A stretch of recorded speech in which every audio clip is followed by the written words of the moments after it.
Welcome to Primetime Conversations. Here's your host, James Tunstall. Hey everyone, welcome to the show. Thanks for joining me. Today, very special guest, a man with over 40 years in the acting career, one and only Mr. Ken Foree. Ken, how are you doing today? Very well, thank you. Good. I've actually, I was just mentioned off camera to you, I got me recording times mixed up, and I'm like, right, I've got about 3 or 4 hours to kill now. So I've actually just finished watching one of your latest movies, John Henry. Oh, you really? Oh, great. You saw the crazy character I played, huh? I loved it. I was looking online, and I take no notice of what critics say and things like that, because that's the job to criticize. But I'm watching it and I'm really enjoying it, and the chemistry between yourself and Terry Crews, I loved it, and I really enjoyed the film, and I thought it was just a well done film. How much fun did you have doing that?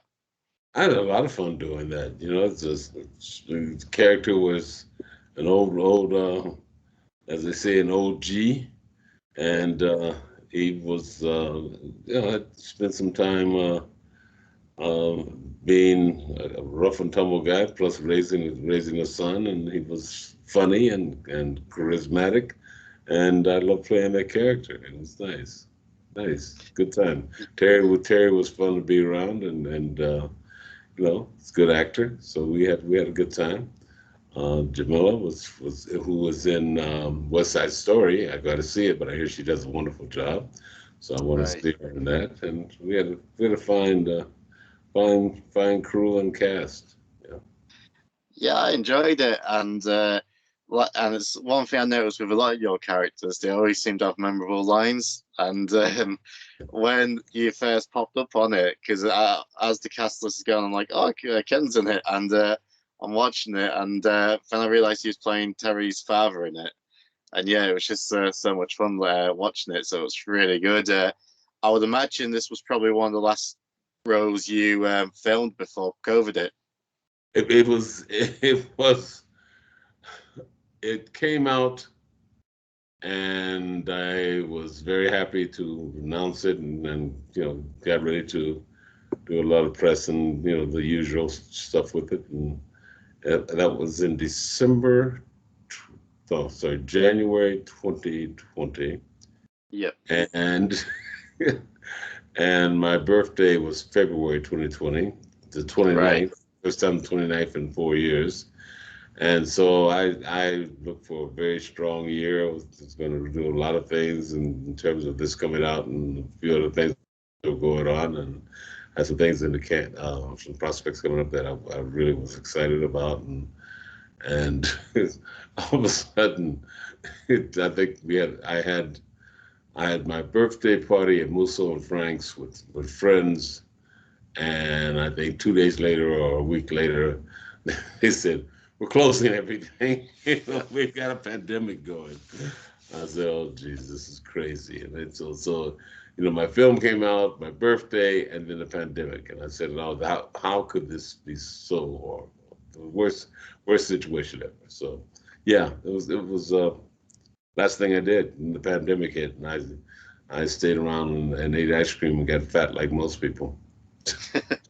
That's something I've done. I've been on a diet since New Year now, so been keeping to it. I've dropped 25 pounds now, but congratulations! I've got about another 85 to go though. That's the problem. So that's 20. You dropped 25, and that's a significant weight loss, and you have to be commended for that. I'm trying to drop as well. I did a lot of weightlifting in my younger days, and I can't seem to. I don't lift weights anymore, but I still carry that frame of a bodybuilder. I'm trying to lose as much as I can, and it's just difficult. It really is. So I have to starve like I'm in a concentration camp or something in order to get down to the reasonable weight. I'll never see 215 again. So that's long gone. Yeah. So, I know you're a big guy, and when I'm watching the road, especially Halloween, which we'll talk about that later on, but you being 6'5" and being a big guy, how much did that affect you? Like getting roles, did it help you get certain roles, or was it a bit of a detriment? I don't think it was a detriment, but oh God, sometimes you don't know. I when I first started and I was off Broadway doing a play, and there was a man that was a bit older than me. I was very young at the time, and some people said, "Oh, look, he can." I had the lead in the play. They said, "Oh, he's gonna do well. He'll be able to go, do film and stuff like that." And he looked at me. He said, "Oh, he's too big, too tall. He'll Mhm. never work." And so they said, "Oh, he's just jealous, just." But and then I've heard that some people throughout my career, I've heard of some people having that issue with anybody that's taller than them being on the set, and they would have to uh, either dig a hole or elevate the other person or something like that, or not hire anybody above a certain height. And there Yeah. were many stories like that. So I guess it's true. Just I don't know if it ever happened to me. Might have, could have, probably did have. I'm kind of an imposing figure, and so so excuse me. I'm Yeah. sure that Uh, there might have been uh, somebody who said, "Let's not get that guy. He's too." It's in Hollywood. It's all matching too. Does yeah. this fit with this person? How will this person move with this with the rest of the cast we've selected? Will the personalities work? Will the chemistry be there? And what do they look like in terms of their look? And you can have two people that are equally as talented, but one fits the look or the personality or the charisma is a little different. But in terms of they're doing the role, they're both excellent. They just have a different take on it, but both excellent. But that's the choice. So it's always a choice of what's going to work. And then you have a star that's a little sensitive about guys standing above them, and they're shorter than 5'10", something like that, then you might have a problem. I've heard of it. I don't know if Yeah. it's to me, but I've certainly read the stories and know about some actors I won't mention. But yeah. Cool. And I was looking through your film career, and I would say I've seen a fair few of your films, but I don't know if this was your first film, but you starred opposite Richard Pryor. Yeah. Bingo, the baseball movie. Oh God, yes, yes, yes. Bingo Long, Traveling All Stars and Motor Kings. That's right. Yeah. Great movie, great movie. James Earl Jones, Billy D. Williams, Richard Pryor, Stan Shaw, who lives not too far from me, Tony Burton, a cast of Joffrey Brown, who was a great stuntman as well, still doing stunts. The Indianapolis Clowns. I have a great story about that if you want to hear it.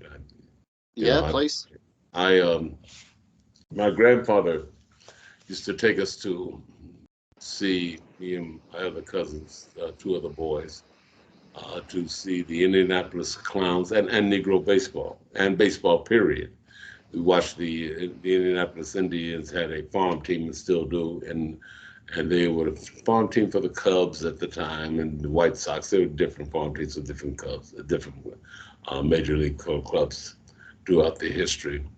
And so we would go to watch the Indians, and occasionally the Indianapolis Clowns would come in every year and play a game. The Indianapolis Clowns were the same as the Harlem Globetrotters in terms of what they did. They were very comedic. They did fun tricks and that kind of thing. And they were very very entertaining, and it was a joyful time just being in the stadium watching them and being part of that experience. So I got Bingo Long. When I started acting, I got Bingo Long, and my grandfather was from Macon, Savannah, Georgia, Macon, Georgia. My grandmother was from Macon, Georgia. Yep. And I go to Macon, Georgia, and I'm in a film about the Negro Leagues, and the Indianapolis Clowns are part of the baseball team. Oh well. Well, yes. So coincidences, that kind of thing. And so it was like, wow, what am I in the right place at the right time? Is this meant for Yeah. me? That kind of thing. And so that was a great, great shoot. Had a wonderful time. Um, it was one of the more interesting times in my career. My first film shoot was certainly uh, a memorable one, and one that I'll always got great stories for. This could go on and on about the stories about Bingo Long and what happened on that set and what we did. Um, I give you a few. I've got. I went. I was invited by invitation to be picked up for a party that was being given, a big picnic, and they said a car will pick you up. I said okay. You know, got this invitation in my hotel room. I said okay. So I guess went downstairs at the time, and I was dressed for a picnic. I looked around. There's a limousine out there, and they said, "You Mr. Foree?" I said, "Yeah, yeah. Well, we're here for you." So where's everybody else? I said, "It's just for you. You're the only one. Just I said, well, they're going to follow all that." They didn't answer that question, so I figured that for some reason I had an individual in my own car, and that maybe the other guys had left already, or maybe they will be picked up later, or this is how they were scheduling the pickup and deliver and that kind of stuff. So I got in, went out to this island on a lake, and there were hundreds upon hundreds of people playing volleyball and horseshoes and jet skiing on the lake and fishing or whatever you can think of they were doing. I don't think they're fishing because it's too much noise, but there was certainly just all the roasting of a pig and that kind of thing. It was a big, big party and a big A-frame house. And I looked around and I saw no one that I knew. There Yeah. wasn't another black face there either. So I'm saying, where's Billy D? Where's Richard? Where's James? Where's the crew? Where's Tony? Where are the Indianapolis Clowns? There's nobody here. I said, where's Rob Cohen? Where's Badham? Where's any of the? I think Tom Joyner was our production manager. I said, where's Tom Joyner? He should be here. Nobody. So I said, Jesus, this is crazy. So I walked around, and there wasn't another black face there, and no anybody from no one from the our production that I could recognize, and no one said anything. No one really said hi or anything like that. So I said, damn, okay. And then I saw in the distance, I saw Rob Cohen, our producer, and he was talking to someone, and there were men, around him, that kind of thing, and they were facing me, not facing him. They're all in black suits, so I walked up and walked past the guy. Said, excuse me," walked past him, walked right up to Rob, and I said, "Rob, how you doing?" He said, "Hey, Ken, how you doing?" And, "Ken, this is Jimmy Carter." I said, "Oh, hi, Jimmy, how are you?" He shook his hand. I didn't realize Jimmy Carter was the governor at the time that was running for president of the United Yeah. States. And I just walked through the entire Secret Service that was guarding him like they were nothing, like, just out of the way, fellas, out of the way. I see a friend. So it was an interesting time. I think I ended up with uh, two cowboys who were producers from Nashville, and they had the cowboy hats, the belts, the shoes. These weren't shiny shoes. These were guys that really were the real deal. I mean, they were real cowboys, and they were the real nice guys. And we spent some time together. We got in the car. I'm in the back seat of the car. These guys in the front seat. We're driving through Georgia at night to some other city, some town, and then we get to this town and we go back to stage of a venue, and we go into the room with the Allman Brothers, and we're sitting there shooting the breeze with them, and having a drink or two, and having a good time. And that experience. I could go on and on about being along, traveling all sorts of motorcades, but that experience was similar to many of the experiences I had during that production. As a matter of fact, there's one more that I might as well get this one out as well. Richard Pryor gave a party, and he rented a house, and I met his mother, his father, his grandmother, and all the people, you know.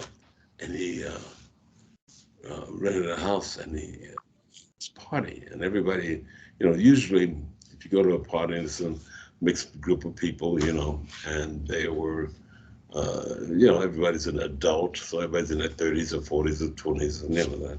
Usually there are some people are standing against the wall, and they have their cocktails, and they're not dancing, or they don't dance really, and they're a little, that's not really, that's not their thing.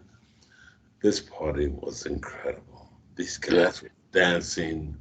It was like they were doing flips. I couldn't believe what I saw. I said, Jesus, everybody's kicking it. The music was really good, and I was dancing, and I said, this, and no inhibitions for anyone. Everybody was really into it. It was one of those rare times when you could see a mixed group of people just completely having a great time, and no wallflowers. No one just, I'm not going to do that. And no one, no judgment. No one being judgmental or anything like that. Everybody was having a wonderful time. Richard, all of a sudden the music stops, and I said, "What the hell? Why are we stopping? This is a great time. We'll stop right in the middle of this. I mean, this can go on for another 2 or 3 hours. We don't need to stop. There's plenty of punch, plenty of booze, So, Richard said, "I want you to hear my new album," and that was "This End Is Crazy," and it has this famous section that this little hit that Richard, one of his acts, one of his renditions of this person by the name of Miss Rudolph, the witch lady. Witch lady. I'm on the couch, falling off the couch laughing. Guy next to me is falling off the couch laughing. It is so funny. I'm a fan of Richard's anyway, so I know his humor. And I'm just going, I'm done for. And I look up, and those people that were so loose and so, having such a great time have now reverted to the people that were not going to be. They were laughing. They were standing there like statues. And I said, what happened? What happened to you? I didn't say it, but I thought, what happened to these people? What exactly? I don't know what it was, but that was what, besides from working with these pillars of film and entertainment excellence. I had those moments throughout my time in Georgia, where I was in those kind of situations constantly, just having a ball and things happening that were new and strange, and it was quite an introduction for me, and to I guess big Hollywood productions, and also what happens, and just I think probably my grandfather made it happen for me. I guess because I had an absolute ball. I can't tell you. I'm telling you the things I can say in public. Okay, they were great. Oh, we're not PG. Say whatever you want, Ken. Hey, let me tell you, they were great. There were some magnificent times, and if anyone wanted to, I can't tell those stories, but if anyone wanted to spend the time on the set, that's the set to be on. And that time, having that ball, it was just fantastic. Yeah, Richard Pryor's, he's up there. He must be my number one favorite stand-up of all time. I love Richard Pryor, and especially his partnership with Gene Wilder, the movies they done. Yeah, I love every one of them. He was a gentleman. He was a true gentleman. He was very kind to me. Richard was very, very kind to me. And I'll never forget it. I'll never forget him. I will always be a Richard Pryor fan, and not for his comedy, but for the human being that he was. Yeah. He was a great human being. And I adored Richard. I adored Richard. He was a great person. And it was so wonderful for me. He took time to help me. Yeah. And he didn't have to. He didn't have to. He took that extra time, the extra steps in order to make sure that I had a chance and that I was doing the right thing. And he helped, and he extended himself when he didn't have to extend himself so far, but he went that and more just to help. And I'll never forget him. I'll never forget him. Yeah. Love him. And some of that comedy work what he done, it must have rubbed off on yourself, because one of my favorite comedies growing up, Kenan Kel. Oh my goodness! Obviously, Roger. I absolutely love Kenan Kel was big over here. We love Kenan Kel. We had Nickelodeon. We used to watch it every time it came on. I loved both of them. I loved you as the father because he was just so funny during it as well. How much fun did you have filming this show? Because how big was it in America? Because over here it was massive. I would imagine it's huge over there. Huge. Oh my God, so huge. I mean, it was a pie in the face and laughter all the time. It was slapstick comedy. It was situation comedy at best.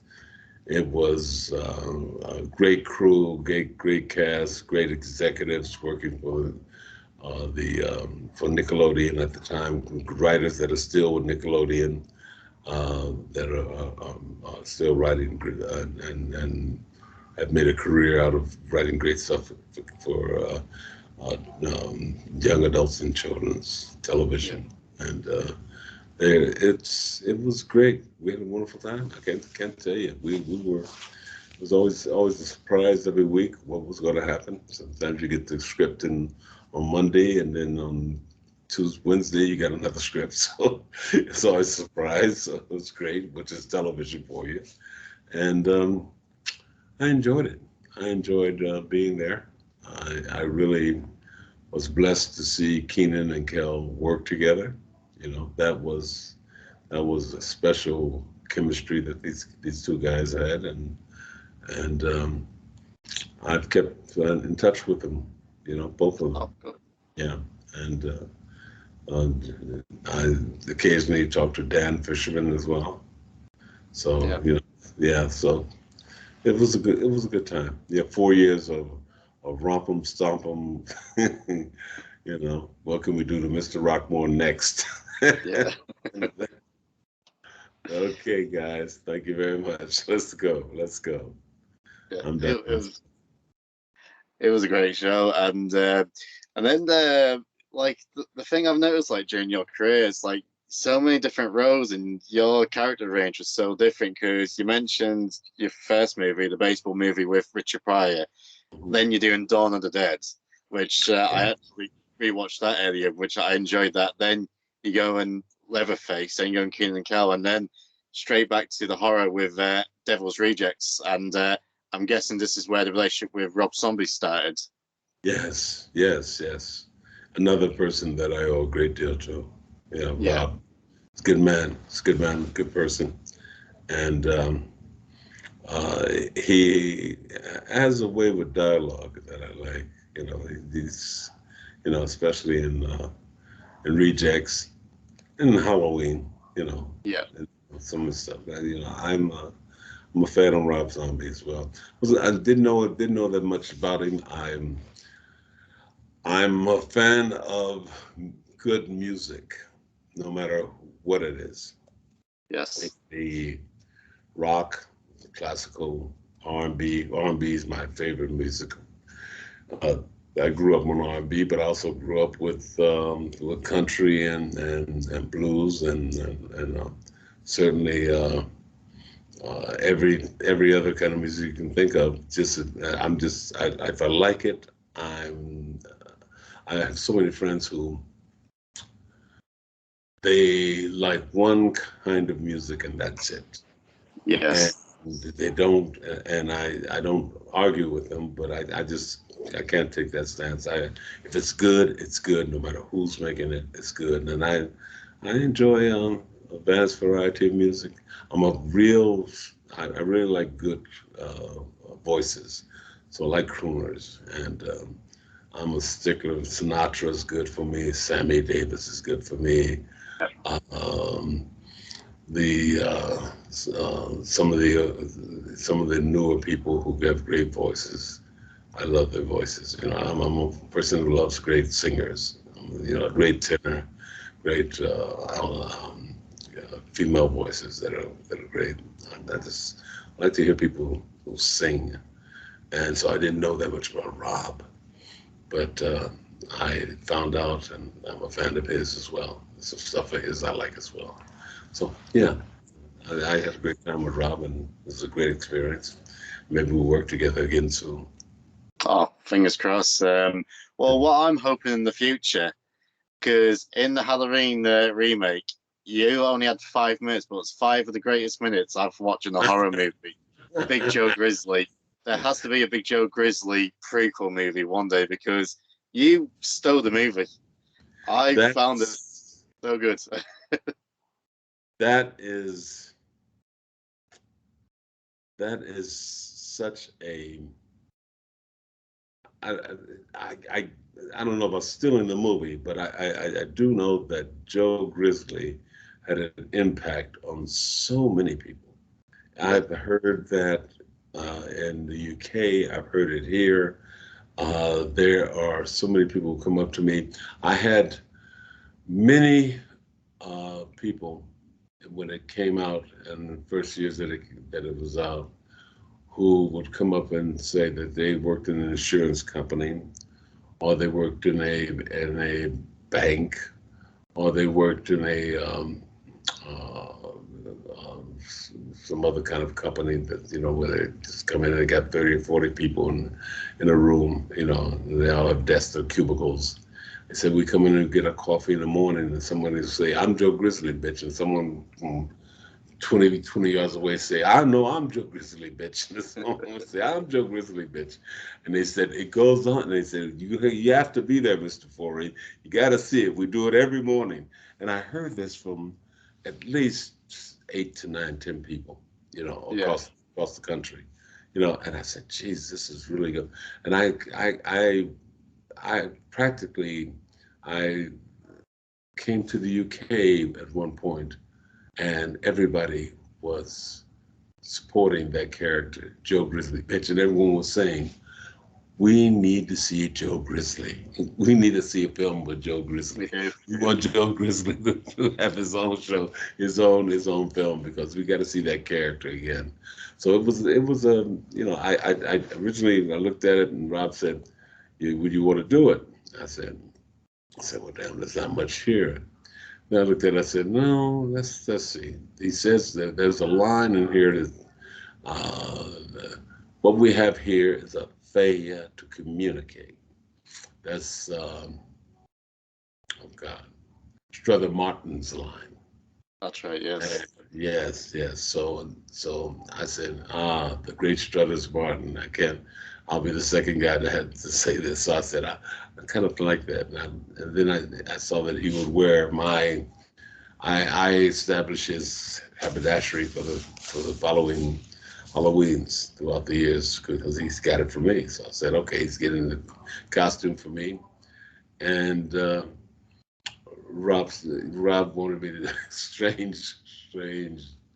I don't think I've told anybody this in a while, but Rob, I was getting ready because I knew I had to fight Tyler Main. I knew Tyler was a 7-foot guy and 6'11" or something like that, tall guy. And I said, okay, so I wanted to, be in shape to have a nice tussle. And I was, I stayed in pretty good shape, but I was, still working out fairly good. And I somehow hurt my knee. Oh, And I went to the hospital because I knew I had to shoot in a matter of days. And I said, listen, I've got a busted knee. You know, can you fix it? They said, no, you're gonna have to rest it, and there's nothing we can do about it. You've rested. You've sprung a knee spring or something that's swollen. I said, so you have to rest this knee and this stuff. I said, no, you don't understand. I'm fighting a 7-foot guy in a movie in about 3 or 4 days. I need it fixed now. No, you understand. I just told you I need you to do something. They finally they called security and escorted me out of the emergency room. So I that's crazy. It even gets crazier. I think that was a week before I had an event that I had to appear in. I appear at in Northern California. I think it's just outside of in the Bay Area, and somehow I got talked into giving a party.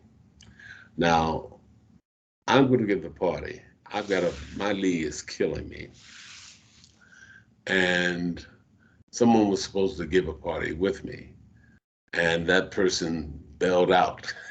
And so I was stuck with a party. And I said, okay, and all these people coming to the party. I had this huge suite and it kind of, the windows open onto the roof of the hotel, there's a big hotel, but the side roof or something. It was snowing a bit. And so I gave this party, and I stayed in the bedroom with my knee up on the bed. People would come in to say hello, but I wasn't getting out of the bed. I'm trying to rest this knee. I'm not going to, and I'm stuck in. So friends of mine would answer the door, and the only time I got up was to pay room service for bringing up more hors d'oeuvres and liquor. And the place had to have at least 50 or 60 people in there. It was that kind of party. Great party. Great. So some of the guys got so drunk, they got out, they opened the windows, jumped out on the roof, making snow angels on the roof, and then throwing snowballs at the security guys. So I get another knock on the door, and they say, Ken, there's security. You got to come out. So I lift out, and I said, what is it? I said, listen, we're going to shut you down. You got guys on the roof throwing snowballs at us. We're going to shut you down. We're going to take you to jail. I said, what? Who's doing this? I was in the bedroom. I have no idea what's going on. And so that was just before I shot that Joe Grizzly scene. So I went in, and I think the next week, I'm still just sore. I was sore. I could walk, but I was, I couldn't do very much else. And Rob wanted me to go in and do a spin move in the mirror. When I look in the mirror, spin around and go, And I wanted to do it, but I said, I can't do that, Rob. And he looked at me and he said, you hurt your knee, didn't you? I said, yeah. Somehow he knew. So there would have been more to that character if I had never hurt my knee, and I would have made a spin in the mirror and went, hey, not bad, before I went to the can. And we broke down 2 stalls. They were welded, or at least bolted into the floor, and we broke them down. wow. And put up another. We broke that. That's how intense the fight was. Yeah. And Rob would have, and somebody told me this. Then I found out this. Sometimes people tell you things that you don't really know.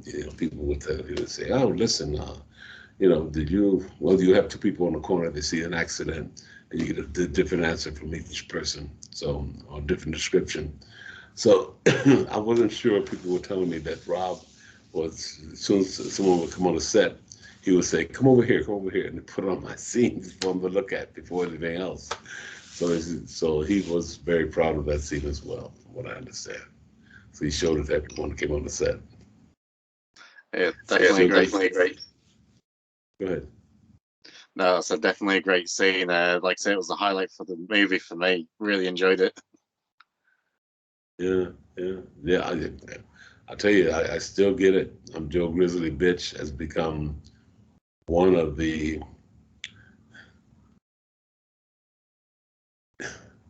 There's another one in Dawn of the Dead where there's no more room. I don't say it for people, but that line, Joe Grizzly Bitch is right behind it in terms of people wanting to hear it.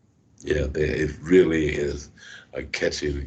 I remember that's another one was that someone else did that I found very, very, very funny. Was I'm Rick James, bitch. James, bitch. that was. Chappelle, I love it. Oh, God. I wish Rick James was still about because he would have been somewhere. Would have loved to interviewed. Oh God, yes. See, I understood. I saw him on that show, or just before at that event, that gala event, whatever it was, music award or something, and he, what I understand, somebody, an intern or something in the back, had kind of like gotten his way and was, kind of keeping back or something, pushing back or wondering what he's doing or, trying to treat him like someone he wasn't. And I think she said, "Who are you?" And I think he just rushed by her and pushed her out the side. And then when he got out the microphone, he said, "By the way, I'm Rich James, bitch."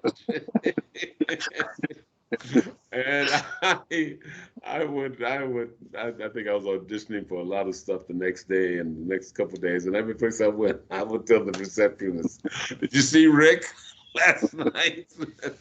And they said, "No, what did he do?" I said, I told them the story. They die laughing, because they knew Rick, Rick's reputation. So yes, it was. So yeah, John Joe Grizzly Bitch has traveled a long way, and it's been it's one of my favorite characters. Oh yeah. Yeah, I'd love to do a Joe Grizzly. I would love to do Joe Grizzly again, and as a major character in the film. I think I could do so much with that. Yeah, it's just a great character.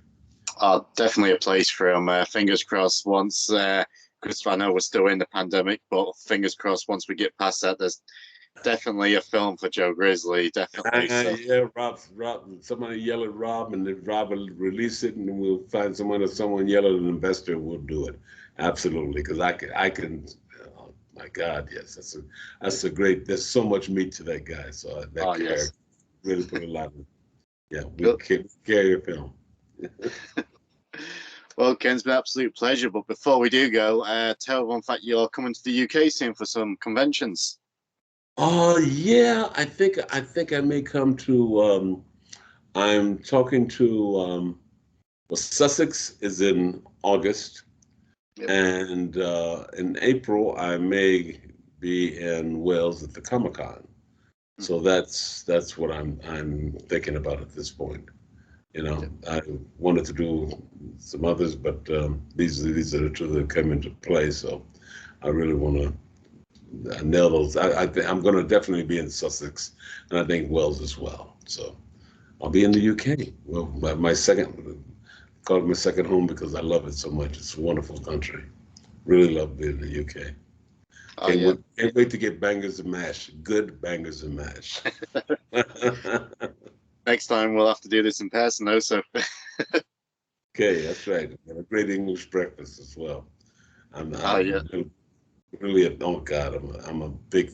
I've been coming to the UK for 20 years now, maybe or more, and it's just it's a lovely place, and I enjoy it, and I've got great friends there, so it's always a pleasure to be there.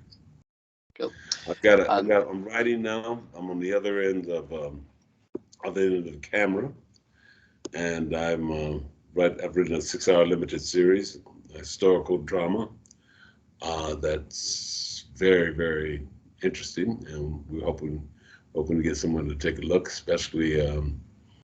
Well, we'll see. We're shopping that around, and I've written a serial killer script, taking the serial killer from 5 years old through his adolescence and teenage years, and all the way to he's a 30-year-old man that has many kills behind him, and it's a very interesting, very dark, but interesting script and character. So that's what I'm doing behind the camera. And I've got a new webpage coming up pretty soon, kenforee.com, but it's not up yet, but it will be. And we hope to do a lot of things there as well. So I hope people will tune into us once we get it up and running. And on Instagram at kenforee8 and Twitter and Facebook. So don't ask to be don't ask to be friends on Facebook. I got 5,000. I can't add any more. So that's it. But please come by and see. There's a lot going on. So come visit me. Well, again, it's been an absolute pleasure. And yeah, when you're in the UK, we'll have to try and do this in person next time. Absolutely. I expect to see you if I'm in Wales. Okay. I definitely will. Okay. Great. Thanks.